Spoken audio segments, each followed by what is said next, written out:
Shalom jemaat yang dikasihi Tuhan. Apa kabar di hari-hari ini? Saya percaya kita dalam perlindungan Tuhan dan penyertaan Tuhan. Pada hari ini kembali kita beribadah di hadapan Tuhan melalui ibadah virtual online kita. Mari nikmati hadirat Tuhan melalui pujian, melalui firman Tuhan yang disampaikan bagi kita semua. Saya percaya bahwa kita akan diberkati oleh Tuhan.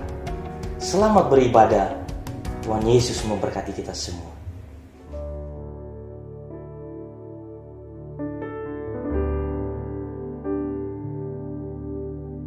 Shalom, Shalom Bapak Ibu Saudaraku yang ada di rumah, yang ada dimanapun kalian berada, jemaat Tuhan.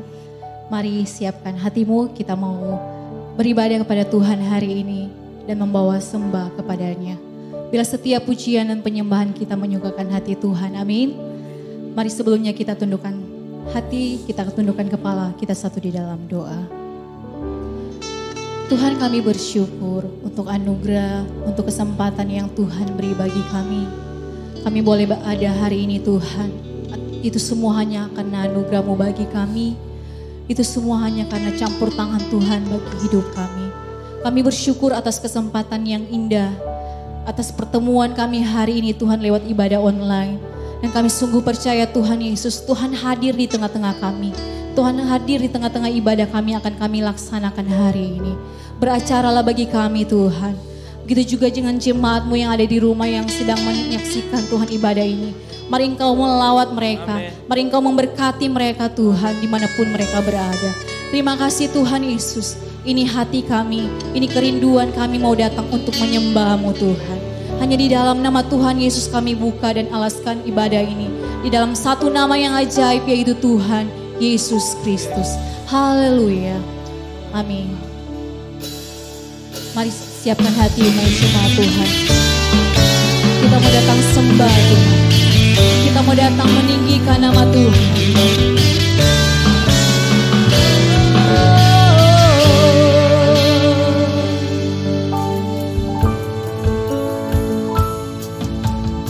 Yesus, kami puja,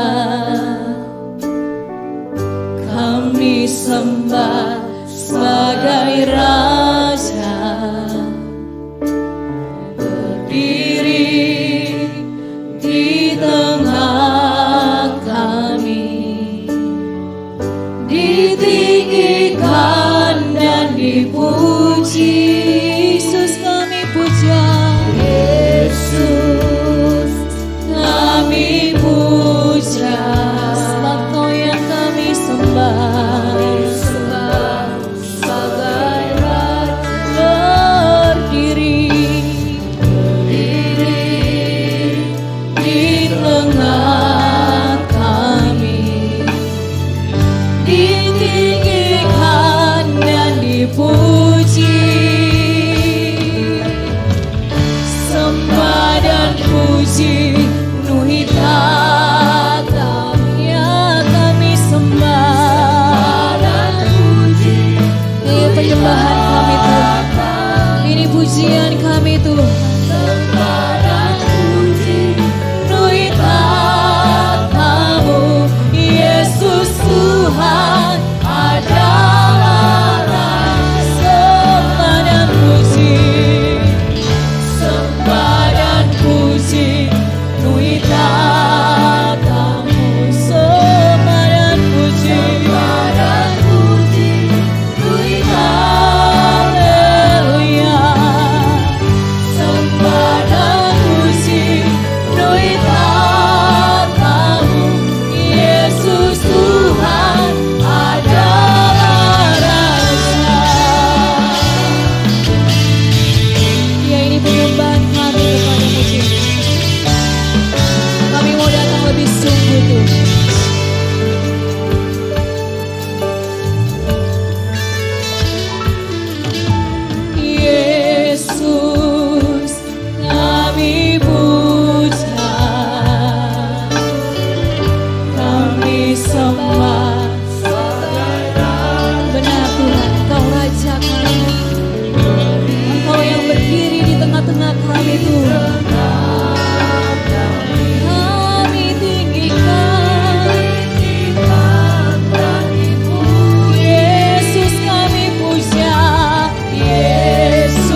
penyembahan kami Tuhan. Ada sekali lagi mari lebih sungguh bersama katakan. Oh, sembah dan puji kita. Sembah dan puji. Sembah dan puji kita. Namu. Sembah dan puji kita. Namu. Yesus Tuhan adalah. Sekali lagi lebih sungguh bersama katakan. Sembah dan puji kita. Kami sembah Kau Tuhan. Sembah dan puji kita. Namu. Sembah dan puji kita. Namu. Yesus Tuhan adalah Raja. Yesus Tuhan. Yesus Tuhan adalah Raja. Yesus Tuhan. Yesus Tuhan adalah Raja. Mari beri kemuliaan untuk Tuhan. Kita sembah Yesus. Kita sembah Raja yang mulia. Kita sembah Yesus yang agung. Oh, kami sembah Kau Tuhan. Kami muliakan Engkau Yesus. Engkau yang layak dipuji.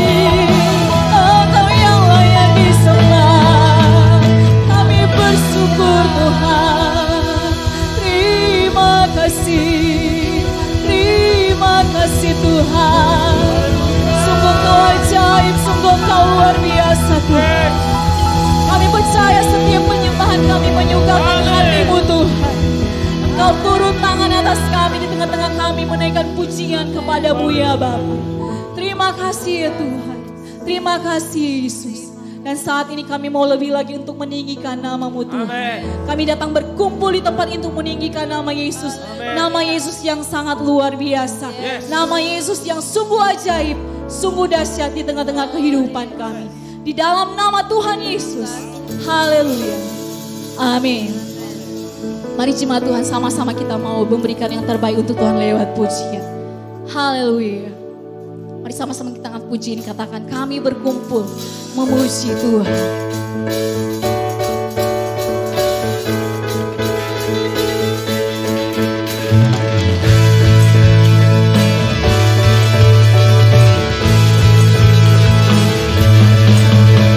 Kami berkumpul memuji-Mu, menyembah-Mu yang kudus. Kami berkumpul memuji-Mu, menyembah-Mu yang kudus. Pujilah Bapa, pujilah Anak, pujilah Roh Kudus, ketiga yang esa. Pujilah Bapa, pujilah Anak, pujilah Roh Kudus, ketiga yang esa.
Kita mau lebih lagi untuk meninggikan nama Tuhan di tempat ini.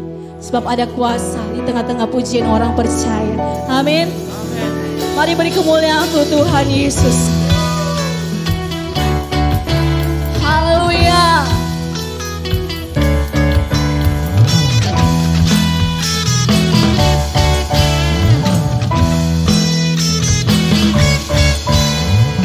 Tuhan Allah kita bertata atas pujian umatnya. Tuhan Allah kita bertata atas pujian umatnya. Bila Allah hadir di tengah kita, kuasanya mengalir dengan dahsyatnya. Ada kuasa dalam pujian, bernyanyilah segenap hati dan jiwa. Ada kuasa dalam pujian, yang sanggup membuka kekuatan lawan. Ada kuasa dalam pujian, bernyanyilah segenap hati dan jiwa. Ada kuasa dalam pujian, yang sanggup membuka kekuatan lawan. Haleluya.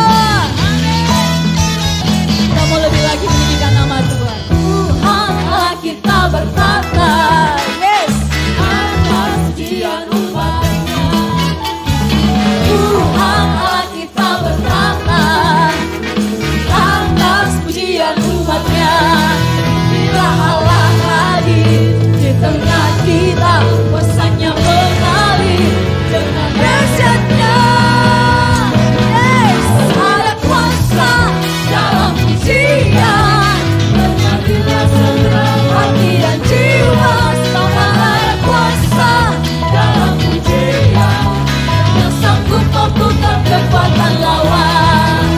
Ada kuasa dalam pujian, bernyanyilah segenap hati dan jiwa. Sebab ada kuasa dalam pujian, yang sanggup membuka. Jemaat Tuhan saja bersama katakan, ada kuasa dalam pujian, bernyanyilah segenap hati dan jiwa. Sebab ada kuasa dalam pujian, yang sanggup membuka kekuatan. Mari lebih sungguh bersama katakan, ada kuasa dalam pujian, bernyanyilah segenap hati dan jiwa. Sebab ada kuasa dalam pujian, yang sanggup membuka kekuatan lawan. Yang sanggup membuka kekuatan lawan. Yang sanggup membuka kekuatan lawan.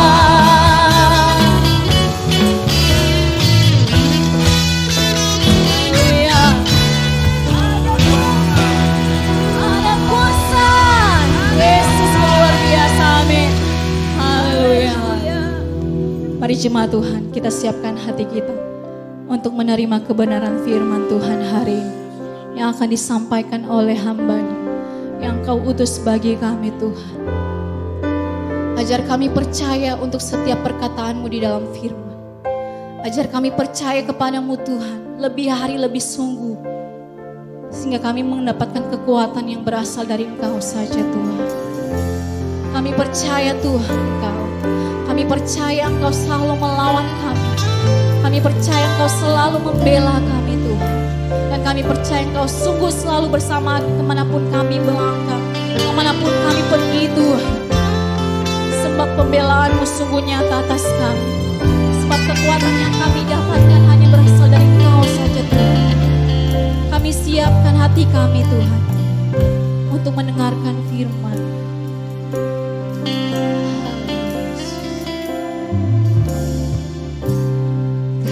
Kekuatan di hidupku,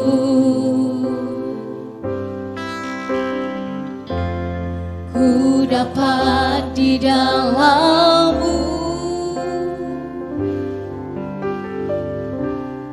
Kau teguhkan hatiku, tiada yang mustahil bagimu. Kekuatan kekuatan di hidupku. Amin.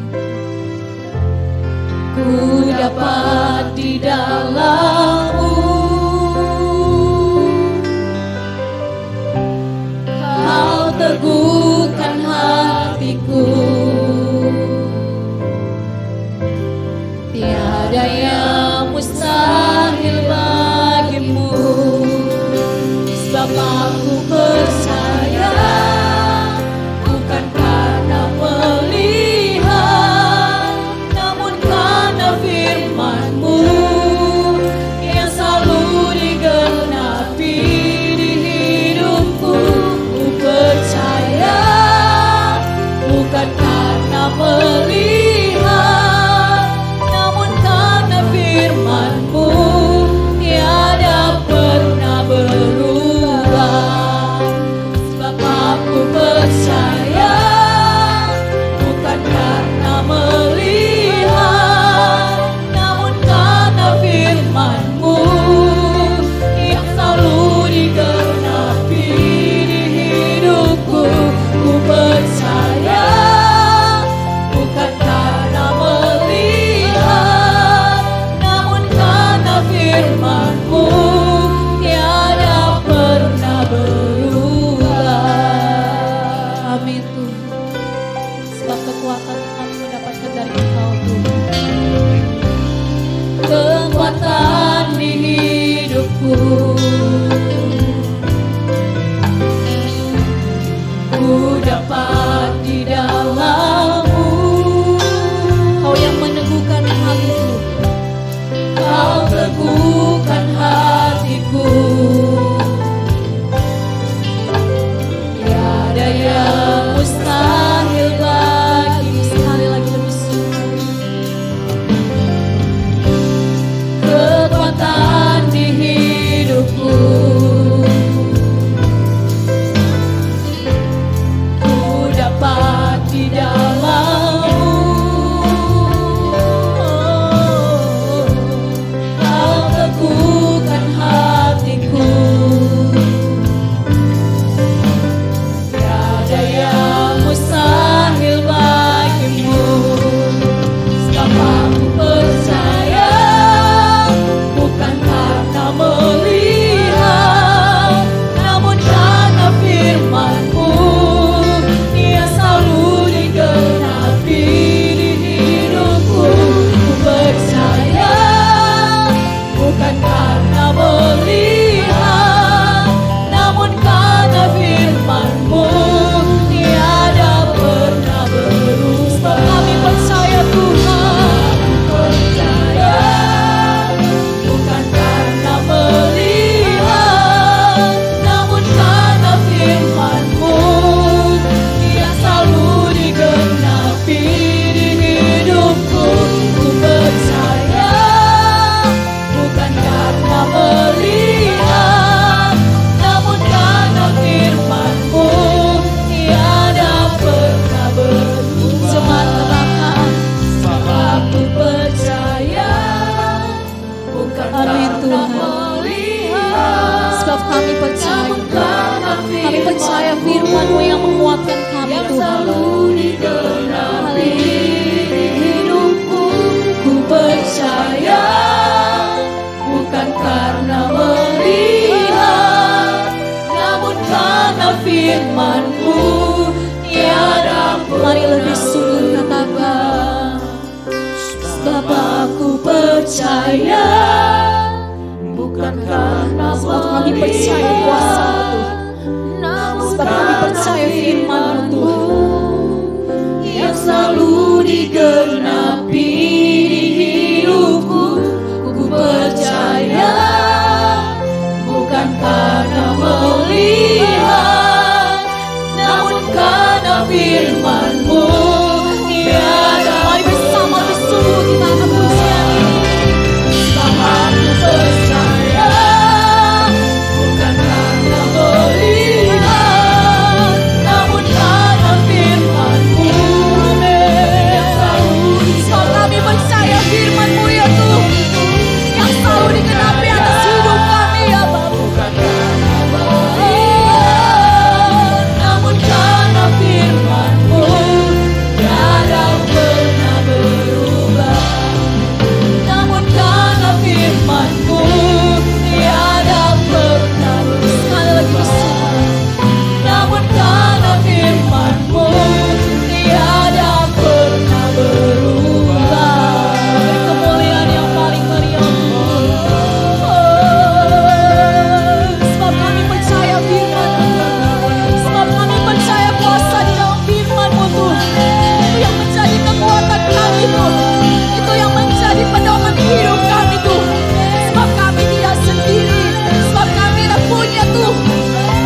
akan disampaikan oleh hamba. Di dalam nama Tuhan Yesus. Haleluya. Amin. Selamat menyaksikan firman Tuhan oleh hambanya. Tuhan Yesus memberkati.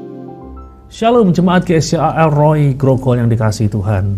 Selamat berjumpa kembali dalam ibadah online pada minggu kedua bulan Juni ini. Tentunya Anda semua sudah mengetahui bahwa pemerintah DKI Jakarta telah membuka celah bagi kita umat Kristiani untuk beribadah secara offline. Namun, oleh karena beberapa pertimbangan berikut ini, seperti adanya fakta-fakta di lapangan yang belum menunjukkan pelandaian atau penurunan kurva dari penderita COVID-19 yang ada di Jakarta.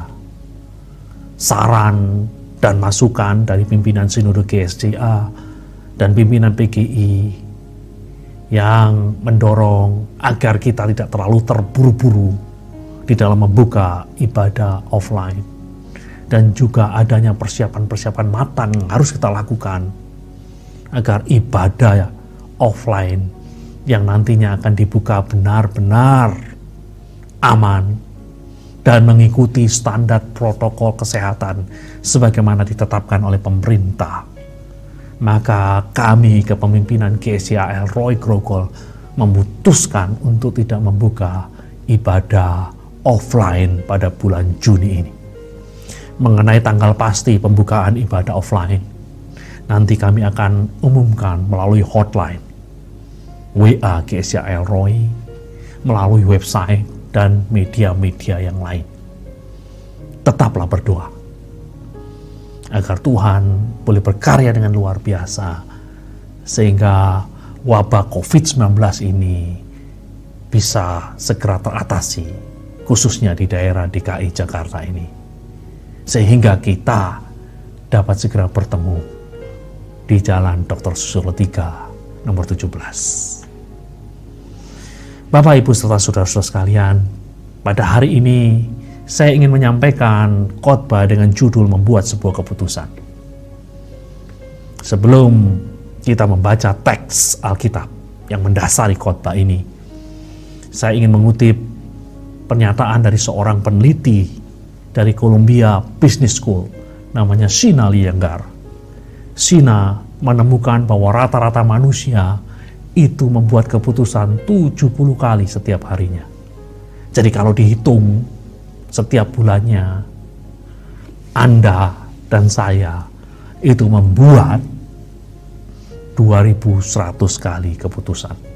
Kalau dihitung setiap tahun, itu berarti Anda dan saya membuat 25.500 kali keputusan. Nah, pertanyaannya adalah, bagaimana supaya kita bisa membuat keputusan yang benar? Bagaimana supaya kita bisa membuat keputusan yang akurat? Dan itulah yang akan menjadi topik dari pembahasan khotbah saya pada hari ini. Jikalau Alkitab tidak jauh dari jangkauan Anda, mari kita buka dan baca Lukas pasal 14 ayat 28 sampai ayat yang ke-32. Lukas pasal 14 ayat 28 sampai ayat yang ke-32. Beginilah bunyi firman Tuhan. Sebab siapakah di antara kamu yang kalau mau mendirikan sebuah menara tidak duduk dahulu membuat anggaran biayanya? Kalau cukup uangnya untuk menyelesaikan pekerjaannya itu, supaya jikalau ia sudah meletakkan dasarnya dan tidak dapat menyelesaikannya, jangan-jangan semua orang yang melihatnya mengejek dia. Sambil berkata, orang itu mulai mendirikan tetapi ia tidak sanggup menyelesaikannya. Atau raja manakah yang kalau mau pergi berperang melawan raja lain tidak duduk dahulu untuk mempertimbangkan apakah dengan 10.000 orang ia sanggup menghadapi lawan yang mendatanginya dengan 20.000 orang? Jikalau tidak, ia akan mengirim utusan selama musuh itu masih jauh untuk menanyakan syarat-syarat perdamaian. Demikian pula lah tiap-tiap orang di antara kamu yang tidak melepaskan dirinya dari segala miliknya tidak dapat menjadi muridku. Bapak, Ibu, serta saudara-saudara sekalian, bagian ini memang berbicara mengenai pemuridan.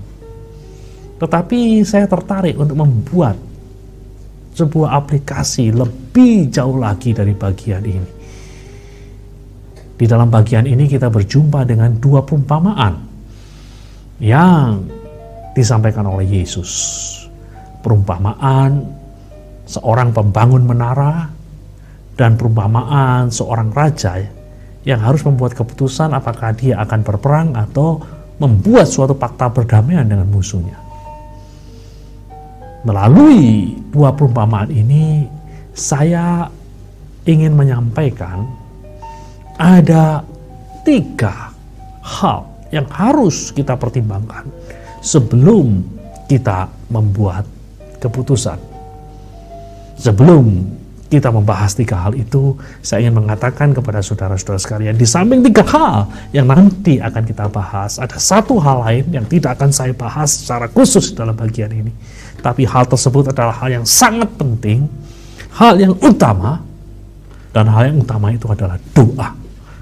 Sebelum Anda membuat keputusan apapun, Anda harus berdoa.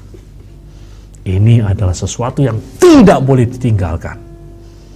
Ini adalah suatu keharusan. Tapi di samping doa, ada 3 hal yang lain dari bagian ini yang perlu untuk kita lakukan sebelum kita membuat sebuah keputusan. Mari kita lihat yang pertama. 3 prinsip penting selain berdoa. Hal yang pertama, cermati semua fakta yang ada.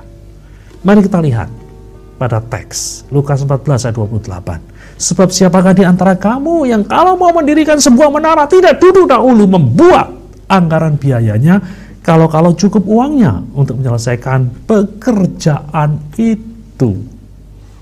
Di dalam bagian ini, Yesus berbicara mengenai seorang pembuat menara. Sebelum dia membangun menara, tentu dia akan mencermati semua fakta yang ada. Apakah daerah itu cukup safe untuk membangun menara? Tentu dia sudah melakukan survei. Dia tentu akan membuat sebuah telaah untuk menemukan fakta. Apakah bahan-bahan untuk membuat menara itu gampang ditemukan di sana? Dia tentu juga akan membuat suatu studi untuk menemukan fakta. Berapa banyak biaya yang perlu dia lakukan, dia keluarkan untuk membayar pegawai-pegawai yang akan membangun menara itu. Seorang pembangun menara yang baik harus memastikan bahwa dia memegang semua fakta yang dibutuhkan. Semua fakta yang akan memastikan bahwa dia sanggup untuk menyelesaikan pembangunan menara itu.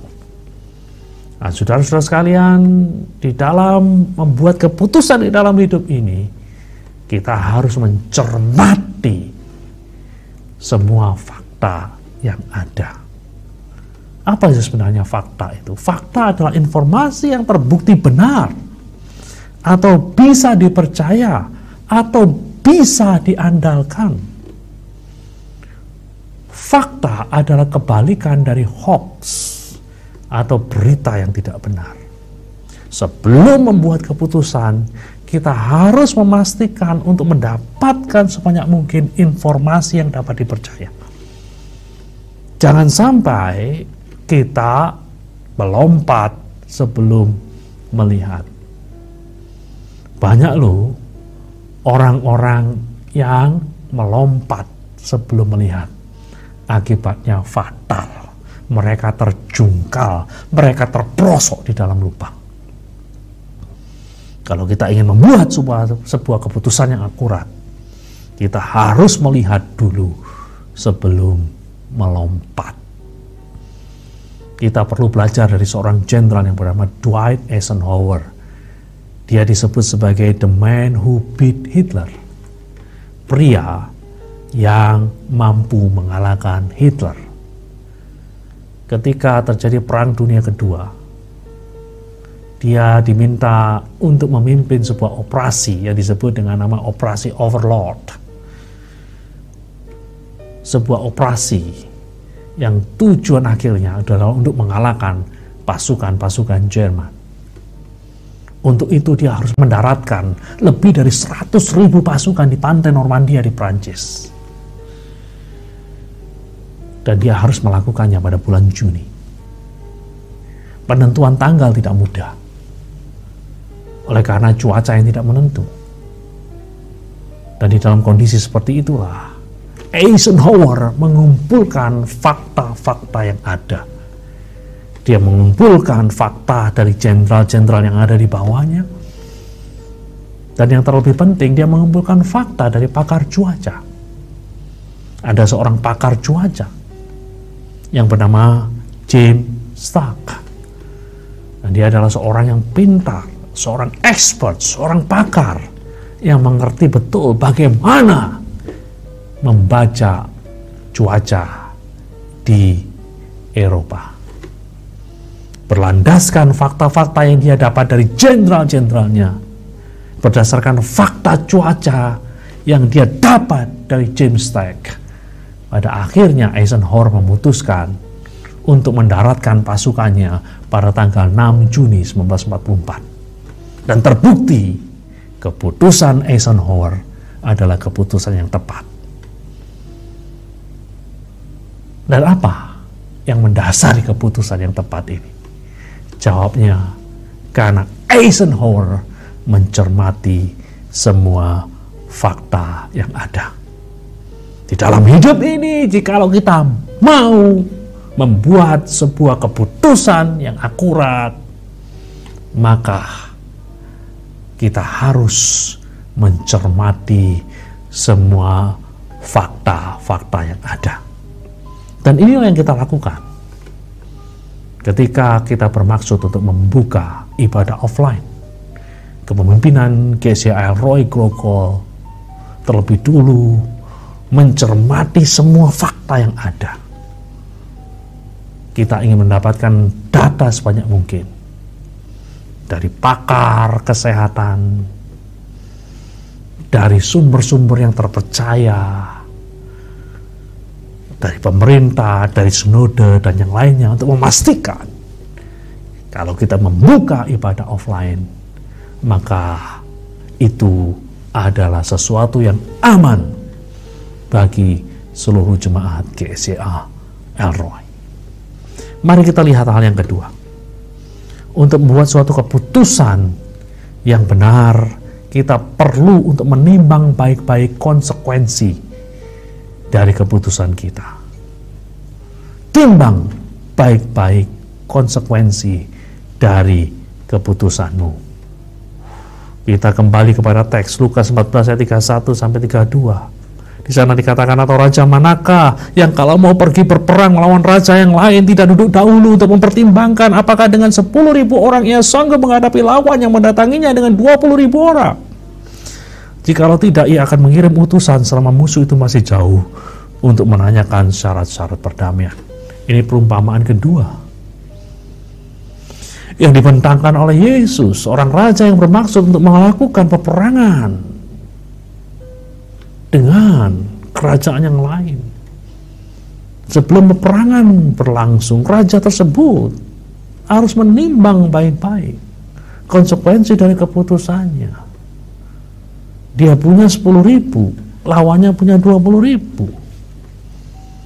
Dan dia tahu persis, kalau dia tidak sanggup, dia akan mengirim utusan untuk menawarkan perdamaian. Kenapa perdamaian harus dibuat? Ya, untuk mengurangi konsekuensi kerugian yang jauh lebih besar. Dan ini prinsip yang bisa kita tarik di sini. Sebelum kita membuat keputusan, pastikan Anda tahu konsekuensinya. Anda tahu harga yang harus Anda bayar. Kerap kali kita mendengar kata-kata seperti ini, aku tidak pernah berpikir sejauh ini. Nah, kata-kata ini kerap kali terdengar dari seseorang yang baru menyadari bahwa dirinya membuat suatu keputusan yang fatal. Nah, saudara-saudara sekalian, keputusan yang baik itu memerlukan pola pikir jangka panjang. Satu keputusan yang ceroboh kadang akan membawa akibat yang fatal. Kita bisa belajar dari peristiwa di dalam Perjanjian Lama, peristiwa Esau yang menukar hak kesulungannya dengan semangkuk kacang merah. Sayang dong, Esau di sini tidak menimbang konsekuensi dari perbuatannya itu. Demi kenikmatan sesaat, demi perut lapar, dia mengorbankan sesuatu yang lebih besar. Dia tidak mempertimbangkan konsekuensi serius dari apa yang disebut dengan kehilangan hak kesulungan. Hari ini kalau kita membaca Alkitab di dalam Perjanjian Lama, kita membaca kalimat seperti ini: Allah Abraham, Allah Ishak. Seharusnya di sana kan tertulis Allah Esau, karena Esau adalah anak sulung.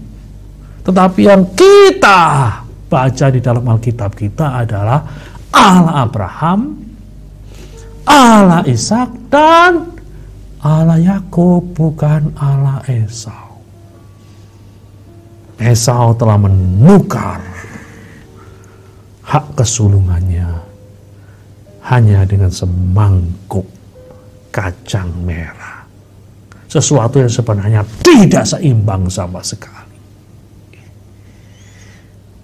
Dan di sini kita belajar pelajaran yang berharga. Sebelum keputusan diambil, pastikan kita menghitung konsekuensi atau akibat-akibat yang akan terjadi. Pastikan konsekuensi yang akan Anda terima adalah konsekuensi yang baik, bukan konsekuensi yang buruk. Mari kita lihat hal yang ketiga. Selain mencermati fakta-fakta yang ada, selain mempertimbangkan konsekuensinya yang akan kita terima di dalam membuat keputusan, kita tidak boleh tergesa-gesa. Kita tidak boleh terburu-buru. Seseorang bahkan pernah berkata, tidurlah dahulu sebelum membuat keputusan. Jangan sebaliknya. Maksudnya apa? Maksudnya jelas. Kalau Anda membuat keputusan, Anda itu harus tenang. Di dalam ketenangan, Anda punya pikiran yang jernih.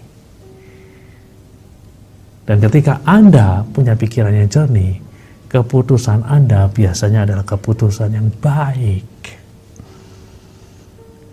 Jadi saudara-saudara sekalian, di dalam membuat keputusan, kita tidak boleh tergesa-gesa, kita tidak boleh terburu-buru. Karena ketergesaan itu kerap kali membawa kita pada blunder, pada kesalahan yang serius. Saya teringat ada kutipan dari seorang pemain bola basket yang terkenal di era tahun 70-an, namanya Earl Monroe. Dia seorang pemain bola basket NBA di Amerika. Dia pernah berkata seperti ini, "Just be patient. Let the game come to you. Don't rush. Be quick, but don't hurry." Kalau saya terjemahkan, bersabarlah dulu. Biarkanlah permainan itu mendatangimu. Jangan tergesa-gesa. Cepat itu harus. Namun sekali lagi, jangan terburu-buru. Nah, saudara-saudara sekalian, di dalam membuat keputusan, timing itu penting. Kita tidak boleh terlalu cepat.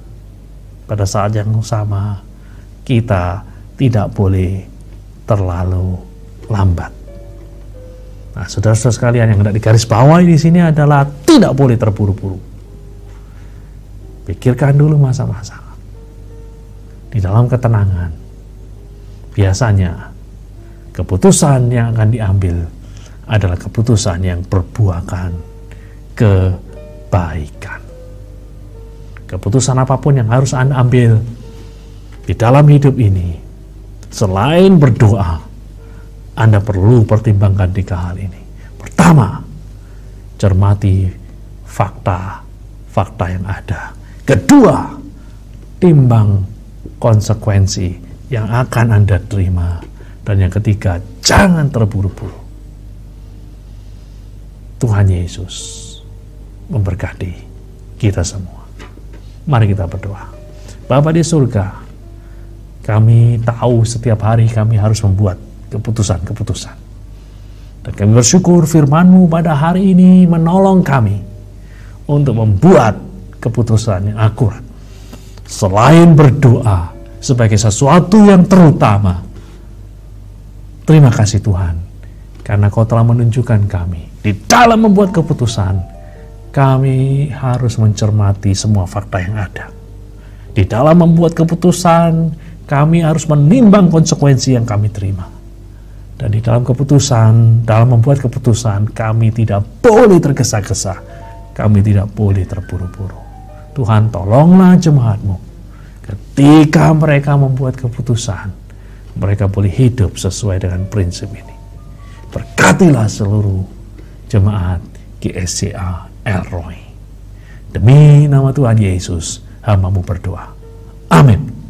Bapak Ibu yang dikasihi Tuhan, apabila ada jemaat yang ingin memberikan persembahan, perpuluhan, dan ucapan syukur, Bapak Ibu Saudara sekalian bisa transfer melalui OVO, melalui GoPay, atau Saudara dan Bapak Ibu bisa langsung transfer ke rekening atas nama Gereja Sidang Jemaat Allah dengan nomor 2683028517.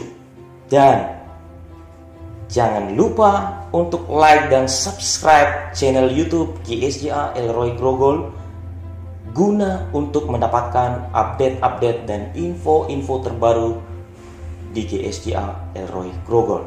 Kita akan mengakhiri ibadah kita pada hari ini. Mari kita siapkan hati kita menerima berkat dari hamba-Nya. Bapak, Ibu, serta saudara-saudara sekalian, marilah kita tutup ibadah online ini. Saya mendorong Bapak, Ibu, serta saudara-saudara sekalian untuk terus berdoa. Sementara kita mempersiapkan diri dengan sebaik mungkin untuk menyambut ibadah offline kita. Mari kita berdoa. Bapa di surga, kami mengucap syukur untuk ibadah online yang boleh berlangsung dengan baik. Dan kini ketika kami menatap masa depan, di mana kami akan bertemu di Jalan Dr. Susilo 3 nomor 17. Kami berdoa Tuhan, agar Engkau membuat situasi yang kondusif di DKI. Kami berdoa akan terjadi pelandaian kurva, bahkan penurunan kurva penderita COVID-19. Bahkan kalau boleh Kau angkat Tuhan COVID-19 ini dari bumi Indonesia. Terima kasih Tuhan. Sekarang hamba-Mu berdoa untuk seluruh jemaat-Mu. Biarlah seluruh jemaat-Mu akan diberkati dengan imunitas yang baik, sehingga tidak ada satupun dari antara kami yang akan terpapar oleh virus corona. Kami berdoa jemaat-Mu diberkati secara ekonomi, secara finansial, sehingga tidak ada satupun dari jemaat kami yang kekurangan. Terima kasih Tuhan. Sekarang kami akan berpisah satu sama lain. Kami akan melanjutkan aktivitas kami. Kami berdoa kiranya penyertaan perlindungan-Mu sekali lagi menyelimuti kami. Jemaat GSCA Elroy, angkatlah kedua belah tanganmu. Tuhan memberkati dan melindungi engkau. Tuhan menyinari engkau dengan wajahnya dan memberimu kasih karunia. Tuhan menghadapkan wajahnya kepadamu dan memberimu damai sejahtera. Demi nama Tuhan Yesus, semua yang percaya berkata, amin. Firman Tuhan yang luar biasa yang disampaikan bagi kita pada hari ini. Saya percaya bahwa kita diberkati oleh firman Tuhan melalui hambanya pada hari ini. Amin. Amin. Dan Bapak Ibu, saudara-saudara sekalian, jangan lupa terus mengikuti ibadah online service GSCA Elroy Grogol yang akan dilakukan setiap hari Minggu.